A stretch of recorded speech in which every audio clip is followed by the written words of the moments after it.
everyone, and welcome to the second of the ASCAP Experience Home Edition. My name is Crystal Devone. I am a DJ, mental health advocate, and a proud member of the ASCAP marketing and events team, coming to you from Brooklyn, New York. It is my absolute pleasure to bring the first of the Publisher Share conversations, where we sit with prominent music publishers to talk industry hot topics and the keys to success. Today, we will be joined by the extraordinary Ryan Press, President USA A&R for WarnerChappell Music, and Shirley Halperin, Executive Editor of Music at Variety. She'll be joining us on interview duties, so Shirley, you can take it away from here. Thanks so much, Crystal. Hi, good afternoon, everybody. Thanks for joining us. So honored to have Ryan Press with us today. He is one of the top publishing executives in the world, and certainly in the US.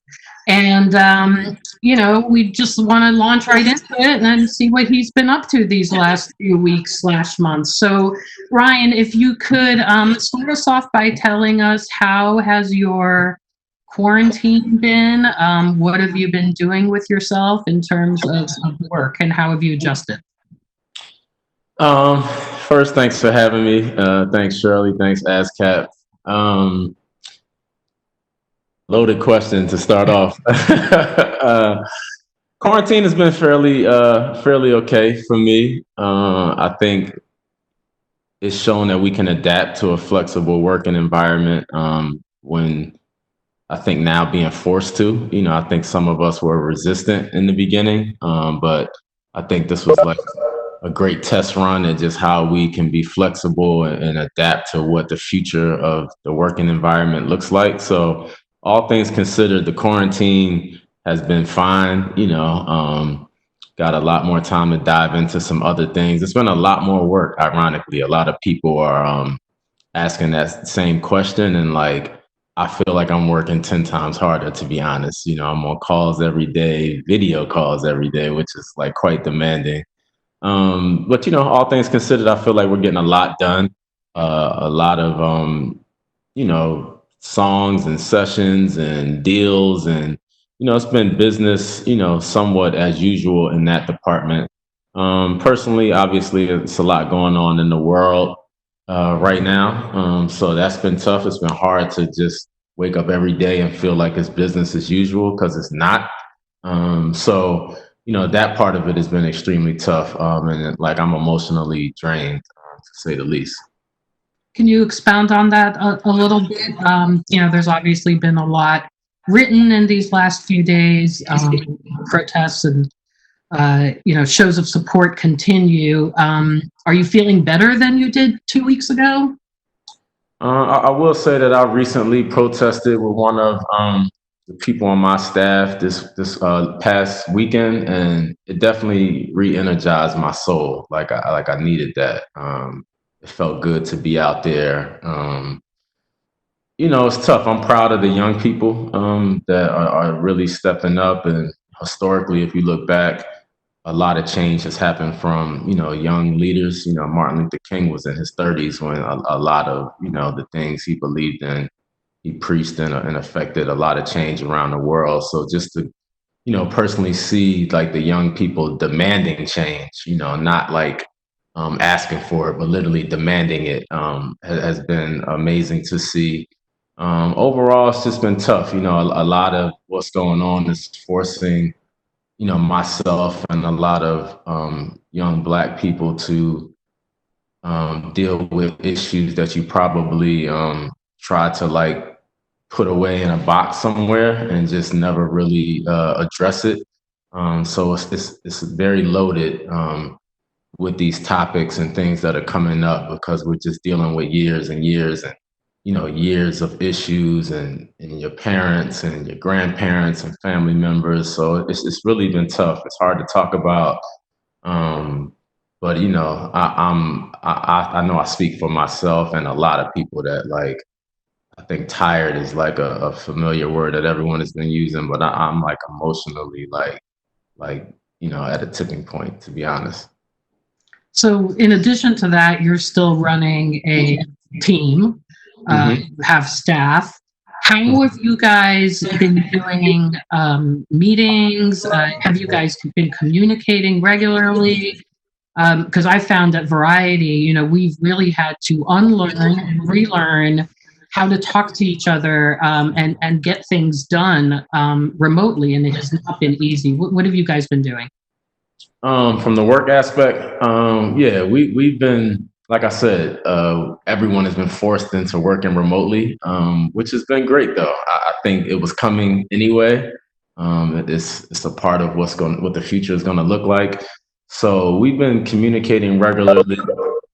It's actually great to just have some dedicated time where you could just sit and really, kind of in a weird way, just see everyone, and look in their faces and like, everyone's wearing their emotions, from day to day. So it's actually been, while it's a little strange not all being in the same room, it's been also like a good space for people to connect and feel comfortable. I find in a lot of meetings, when you run like A&R meetings and stuff like that, like you are missing like the side conversations in the room because like some people, when you're in one room, you get to like chat to the person next to you and have like a quick, thing that may spark an idea. But on the flip side, I think that a lot of people are also speaking up more, and it provides like a comfortable space for people to chime in and contribute, and not feel overwhelmed from just sitting in a room with 20 people at one time and like that pressure. So there's a lot of positivity to it for sure. So interesting. What about for your songwriters? Collaboration, while it doesn't always have to be in person, some of the greatest, hooks we've heard in the last few years have come from writing sessions in the studio. How are your songwriters adapting to not being able to sit in a room with someone?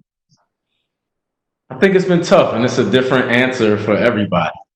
Some people I've spoken to, they just haven't found the creativity, the inspiration, and they're just like, hey, I'm completely against like working remotely, and this feels awkward, and I can't catch a vibe here.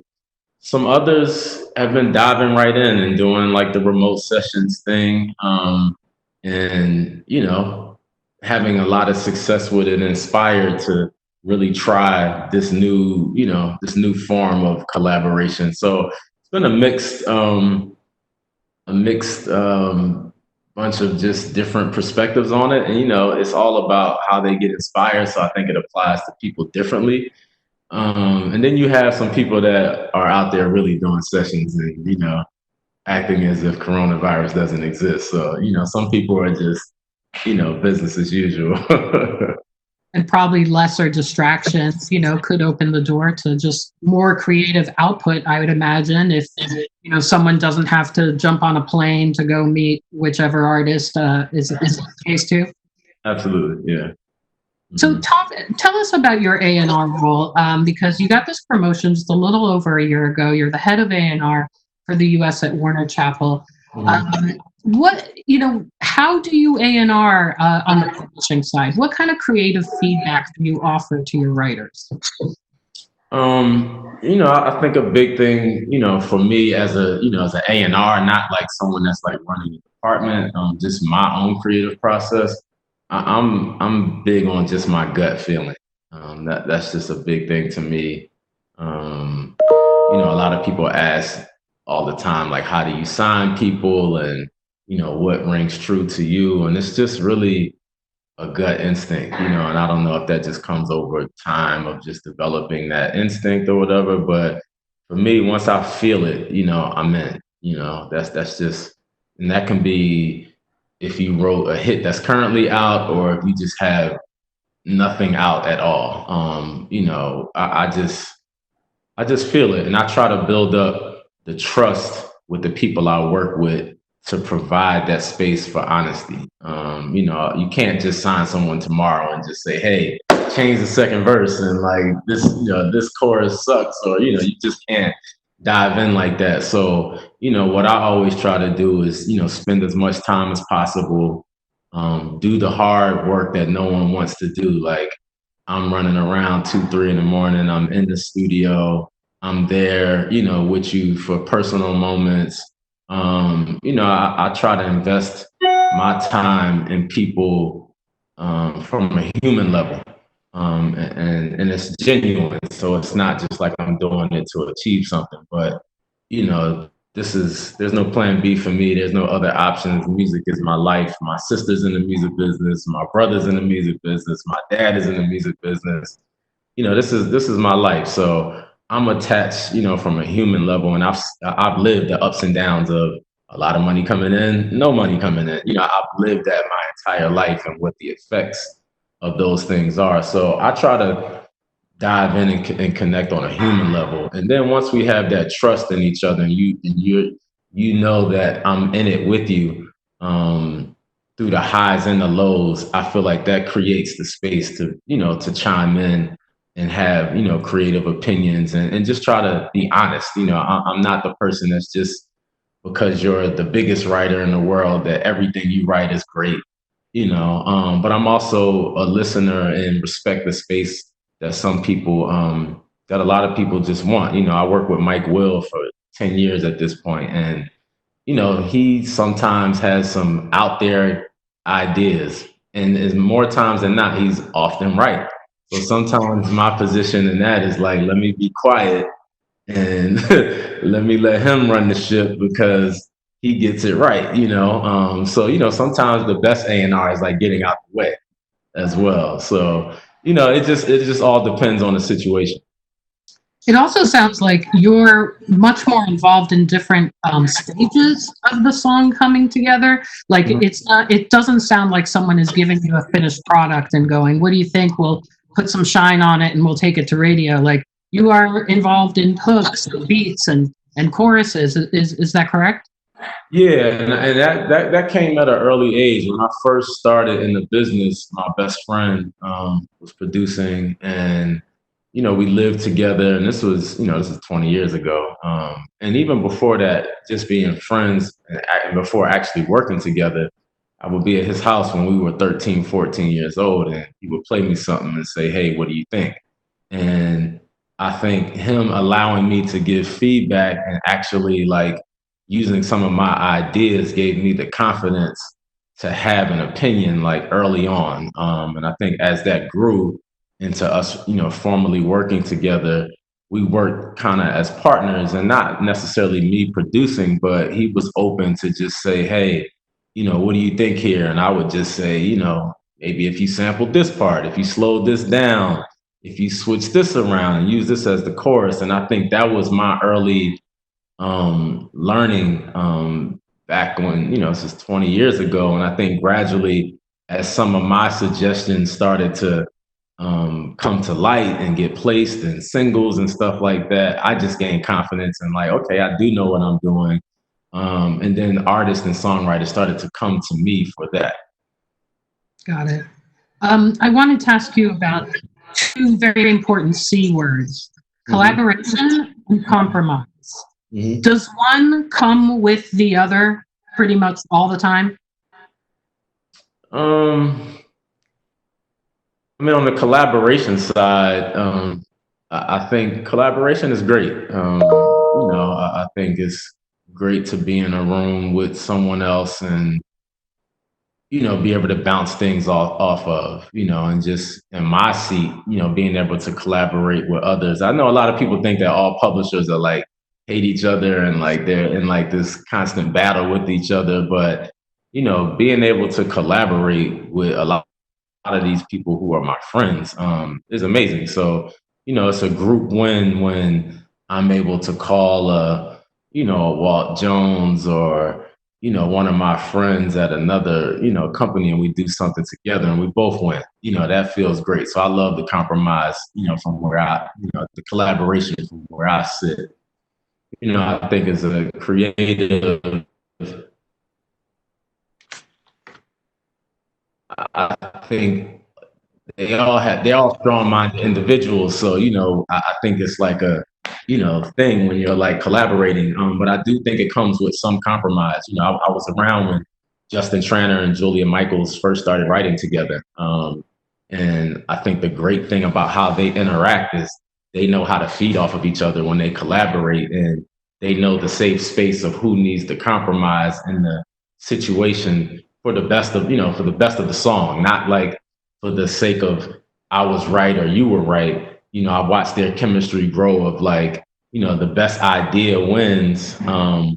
And they both have a great way about how they just work to where it all fits between the collaboration and the compromise. I think they've done it like, on one of the highest levels, in the last, 4 to 5 years.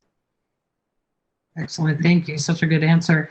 I was thinking about something that we talked about last year at the ASCAP Expo. It was a really great observation that you made, which is that your best executives or A&R people who work for you are the ones with the shortest line to the artist. So the fewer texts you have to go through, the fewer assistants, the closer you are to the artist, the more you get accomplished. What have you learned about sort of working with artists that has informed this point of view? I mean, I think what I was trying to convey, I don't know if I said it properly last year, but what I was trying to say, basically in our A&R meetings, I'm always just like, hey, you got to get close to the action. You got to get close to the person that's actually making the decision or has the power to get you in the room. A lot of people think they're active because you get some songs in and you're sending it to, random A&Rs all day of like, hey, I'm pitching. And, that's one level. And I think that's probably like the beginner level of like, pitching songs and stuff like that. But it just goes so much deeper than that to have a real impact when you're like passionate about something. So I was basically just saying like the closer you could get to the actual person that's making the decision, it just makes it more powerful. So if you have that song that you love and you want to get it to, whoever, obviously in a perfect world, you want to be able to play it for them directly. And that comes from, relationships. Relationships are what fuel your success in this business.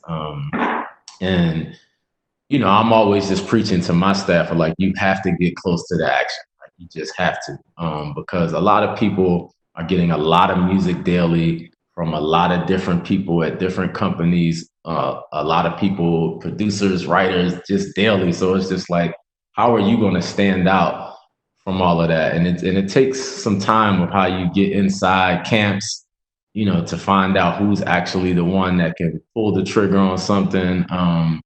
So I was basically just trying to say, like, all in all, like, you just have to be in it, like, in a real way, not just like sitting at a computer, sending off songs all day, and once you get inside that, you have a higher rate of success to get, heard, get something heard that you're sending.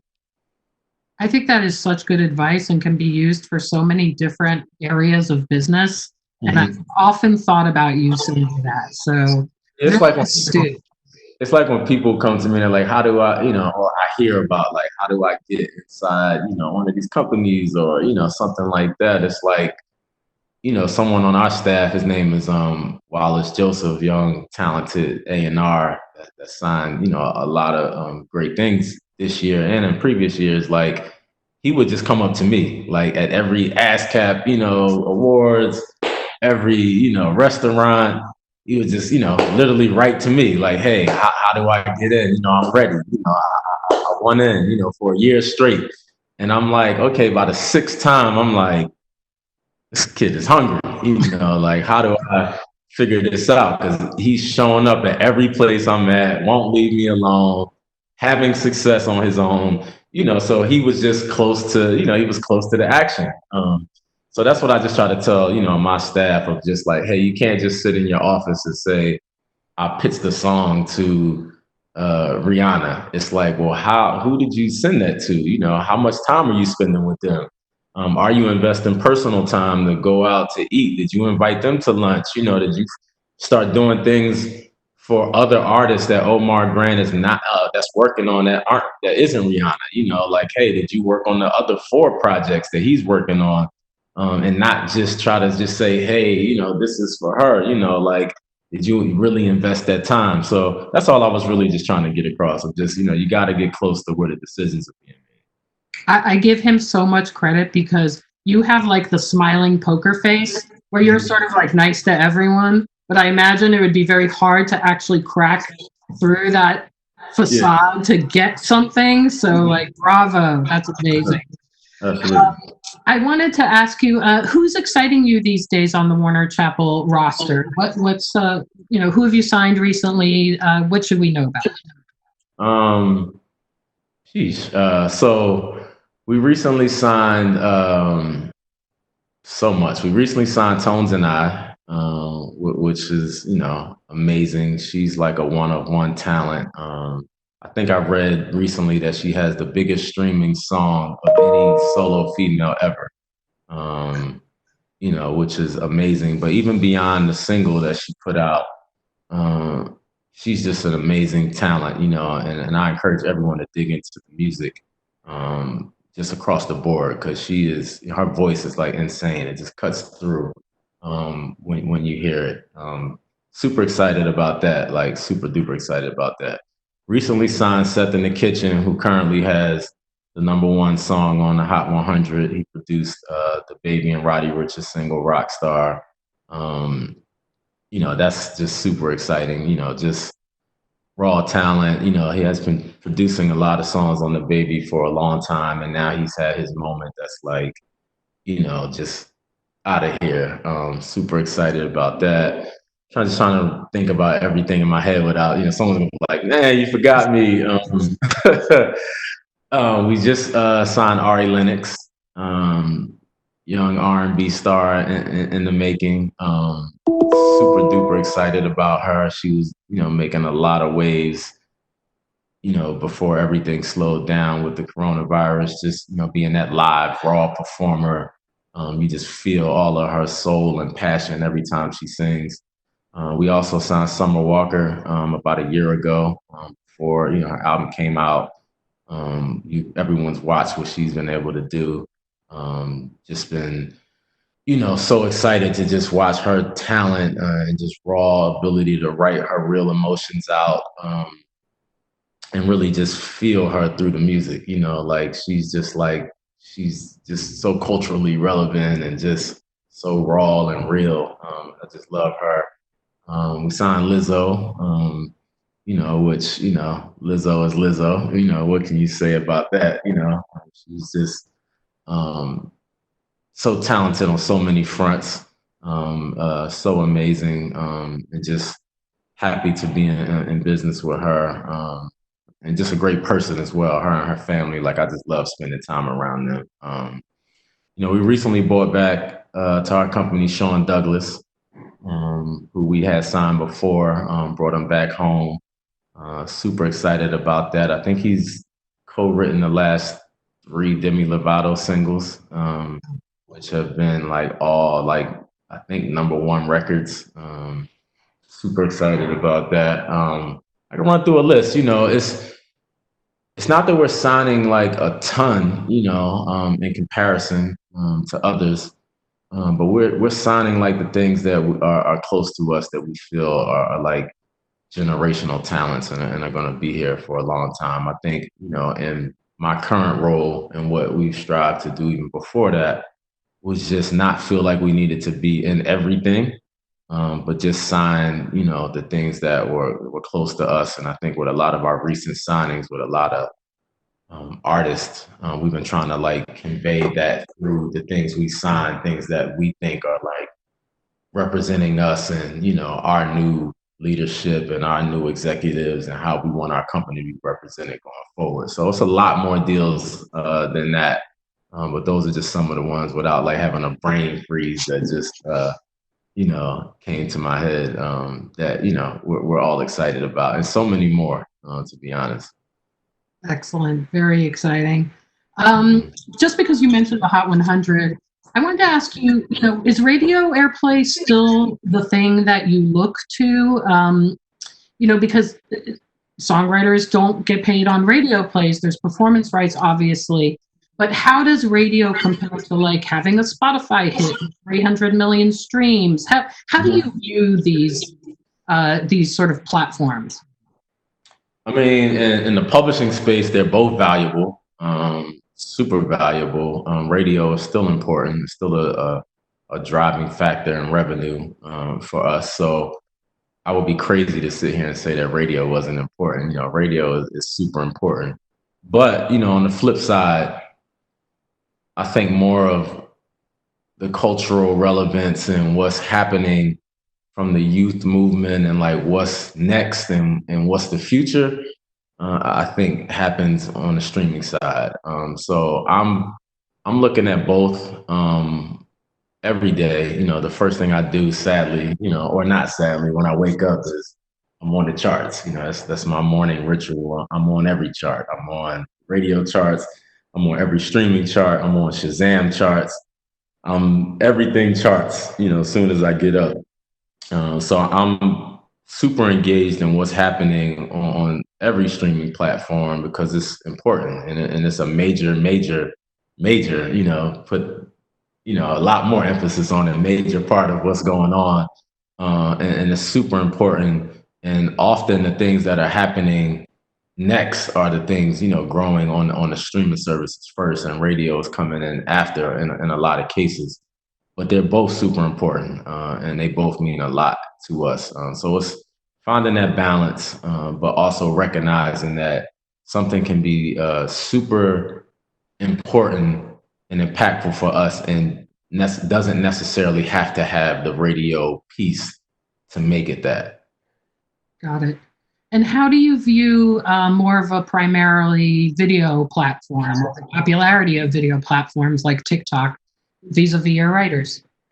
I mean, I've been hearing like a lot of resistance to it. Like a lot of people are like, kind of fighting it. But I think all of these things to me make up the puzzle. They're all important and they all fit in a certain way. And I think you have to take all of the information in, and you have to then get back to real A&R. I think that's what it is at the end of the day for me. Like I can go source all of this information from all of these places, but you still have to have that ear for this business. That's still important. I know it gets lost in all of this, but you have to have the ear.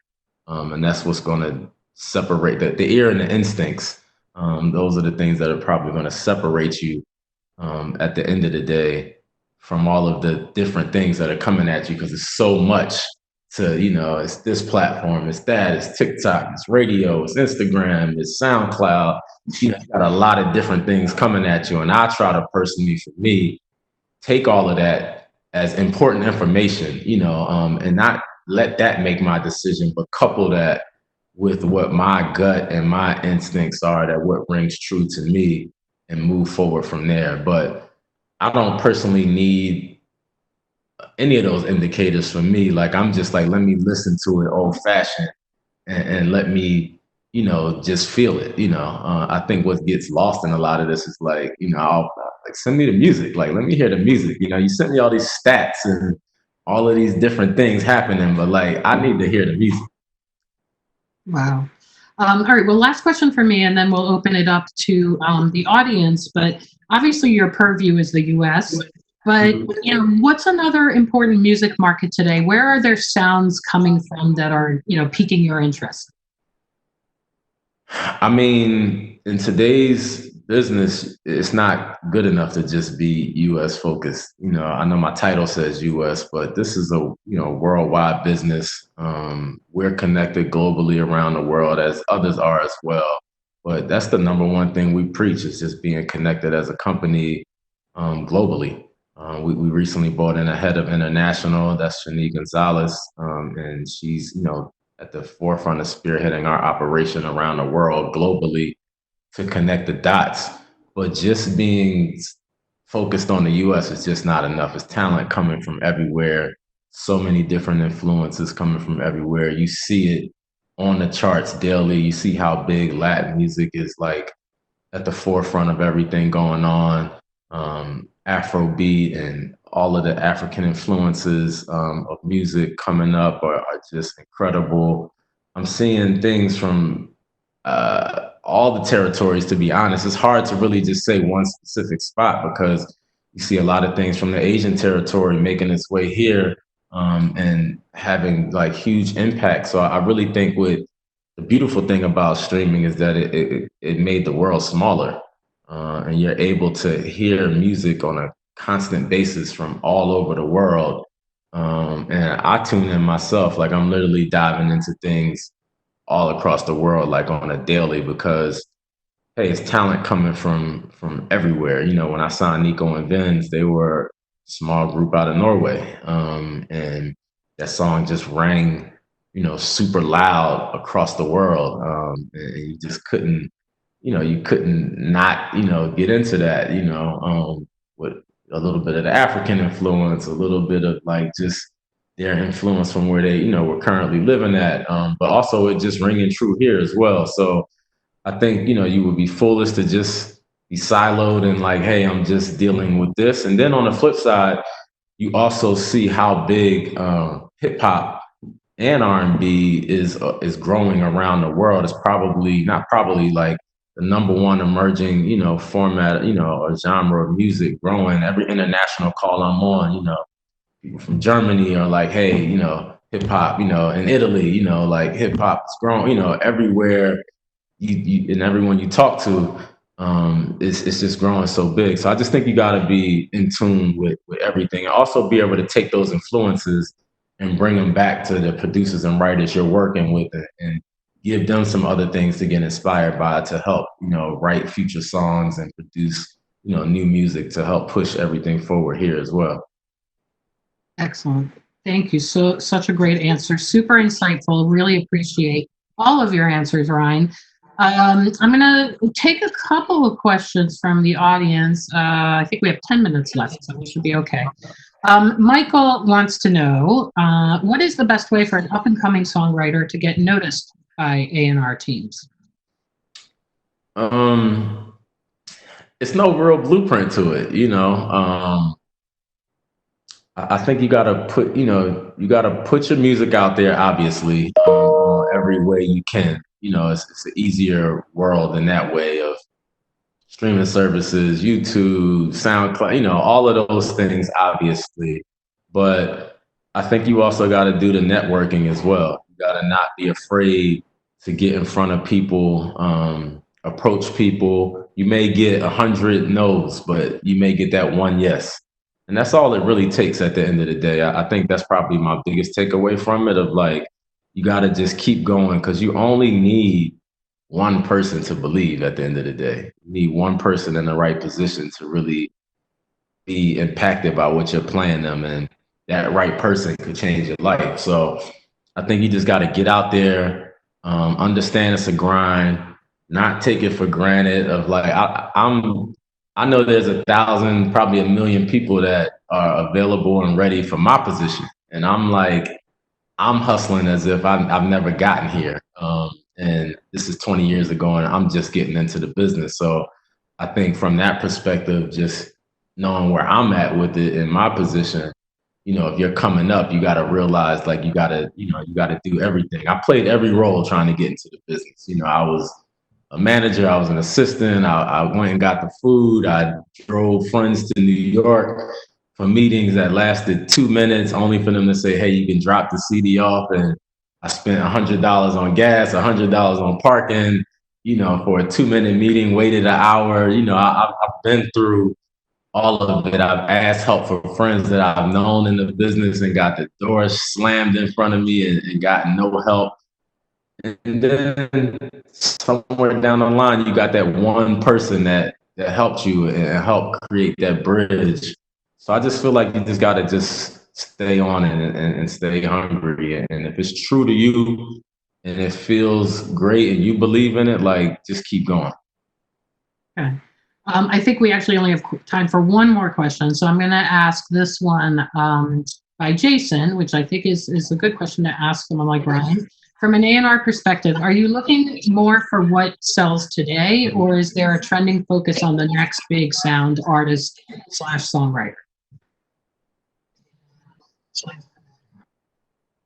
I think in general, like I touched on earlier, I'm personally as an A&R, I'm running a team. So, for starters, a lot of my focus is helping my team get a lot of things done. And I'm not A&R, and clearly I'm A&R, but my current role is to, I got a team of like 15 people, and they're out in the front lines and bringing a lot of deals in consistently. So I'm working.